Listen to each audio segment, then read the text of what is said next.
Hello and welcome back to another episode of Screen Tested. I am your host Tyrant, where we take things from movies, TV shows, pop culture, try to create them in the real world, and then test them one-to-one from the media that they come from. Now in today's episode, we are going to be having a little bit of fun. We're going to be jumping on a trend. I don't really do that often, but for today's episode, I want it to be a little bit more lighthearted. So we're going to be creating a real lightsaber. You know, I keep seeing videos pop up. I created a real lightsaber. World's first real lightsaber. Yeah, and so on and so forth. So I thought, why not? I can jump on this trend. I can get some views from this. I can have some fun, right? That's very human. I can do that. But I've been thinking about this ever since the launch of the Hacksmith's Gen 2 mini saber. He launched like a trailer or like a release video a couple of months ago. And it was pretty fun, and he even acknowledges as much that it is just a butane lighter. Hacksmith, I don't care about your glorified flamethrower-based lightsabers. That's okay. But the mini saber, even if it's not a lightsaber, it's a really cool product. Let me show you why. I mean, something that's been around for a very long time, just kind of a bit bigger. And so I thought, you know what, I'm going to have fun with this. I'm going to try and make one of these things, not the actual lighter itself, but try to make it practical, try to make it a real lightsaber, knife type deal. So I went out and purchased a butane lighter. Now, I didn't really have to do this because I actually already have some.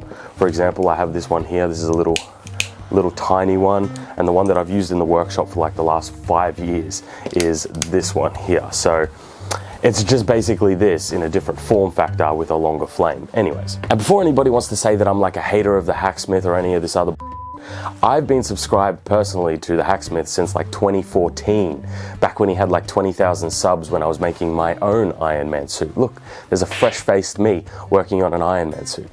Anyways, I am the opposite of a hater. I enjoy the Hacksmith's content and I have for a very long time. But it's just one of those things where it's just the marketing of it, right? Like he's marketing it as a saber and he knows that it's a butane torch. He even acknowledges as much. But every time I see it, all I think of is a butane torch. And there are people out there commenting, you know, like, oh, it's a saber, it's a real life saber. It's very funny to someone like me who uses it in the workshop all the time. That's all. Now, when I planned this episode originally, I was planning to buy one of the Hacksmith's actual mini sabers and give it a go. However, I couldn't do that because they're not available in my country. They will get seized at the border. Don't ask me why, it's dumbass laws. But I can buy one from down the road at a local shop, so that's exactly what I did for today's project. So while we're at it, let's get started. So before we get started with the modification process, I just wanted to show the different length of flame that you get from, first up, the little lighter versus my torch that I use in the workshop, and of course the mini saber. The difference is quite large, honestly. So starting off the modification process, I'm actually using some pre-built parts. I actually have a second channel where I've made like 20 lightsaber hilts. So this is actually very, very familiar territory for me. If you want to check them out, I'll leave a playlist somewhere. But I'm going to be using my Anakin Attack of the Clones emitter for this saber. I think it fits the design well, and I think this is kind of the direction that I wanted to go with it.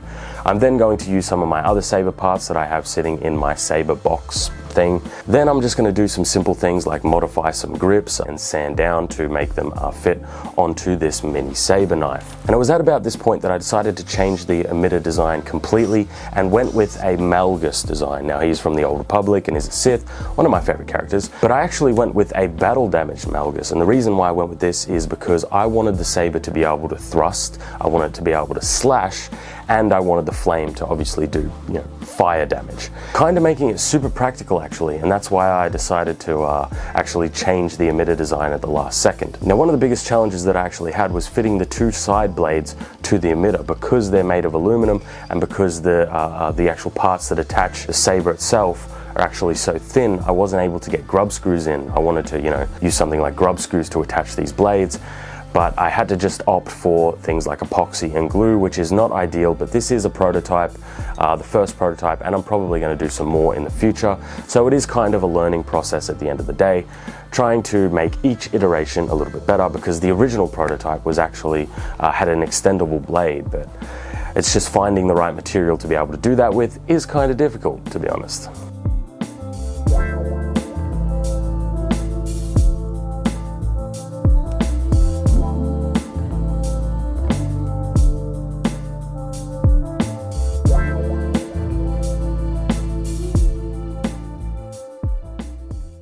Behold my real lightsaber.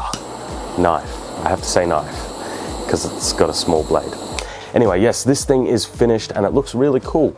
And for the most part, I'm very happy with this project. This was fun. This was just, you know, a quick little episode that I wanted to do. I've been wanting to make one of these things for a while, especially since I couldn't buy, you know, the Hacksmith one. Now, this one here is still very much a prototype, and it's not even the first iteration of the prototype. Obviously, I changed my mind halfway through. I'm very happy that I did because I like this design better. It gives me more functional and practical purposes.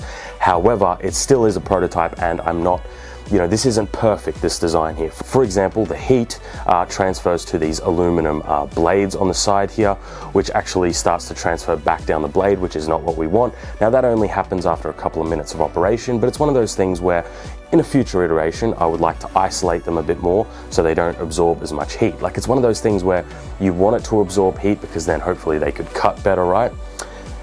But you don't want that heat going back down to the fuel side of things. Then there are a couple of other prototype designs that I want to play around with in the future, and that is extendable blades. It's just finding a material that can handle that heat and not deform and go soft. It's one of those things, but a problem for future Tyrant, let's put it that way. But I'm very happy with this one now. Obviously, there's not really much testing we can do. Let's see how the burning capacity goes. First off, I'll take off the safety, because it does have a safety, and let's... I think it might be too windy.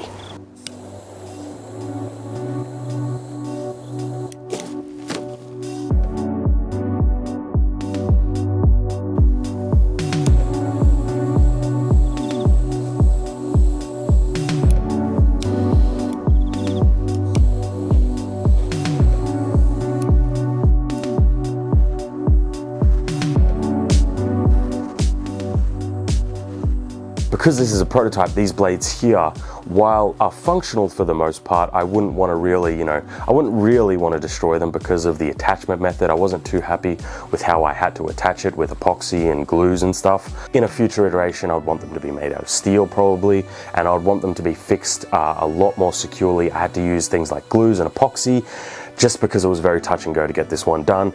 And I think that they're functional, right? Like, they're not gonna snap off for the most part. However, the more heat that you put into them, and then, you know, when you do stuff, it might become a problem. Now, obviously, I have my small little attachment method here to put on the razor blade. Now, I wanted to add the razor blade because obviously I wanted to be able to cut things and slice things, and I've been wanting to recreate that meme ever since I was a child of a lightsaber knife cutting through bread. So I had to attempt that as well, of course, and the results are as expected, to be honest. You know, these things may not be lightsabers, but they are useful. You can use them for things, and they're very fun for the most part, right? As you can see, here it is compared to some other lightsabers. With the addition of the blades here, it actually gets a pretty respectable length for the most part. But that's gonna be all for today's episode, guys. I genuinely hope you enjoyed. Remember to like and subscribe. Leave a comment down below. Let me know what you thought of today's episode. Just a bit of fun, very lighthearted. Thanks for watching, guys. I'll see you in another episode. Bye-bye.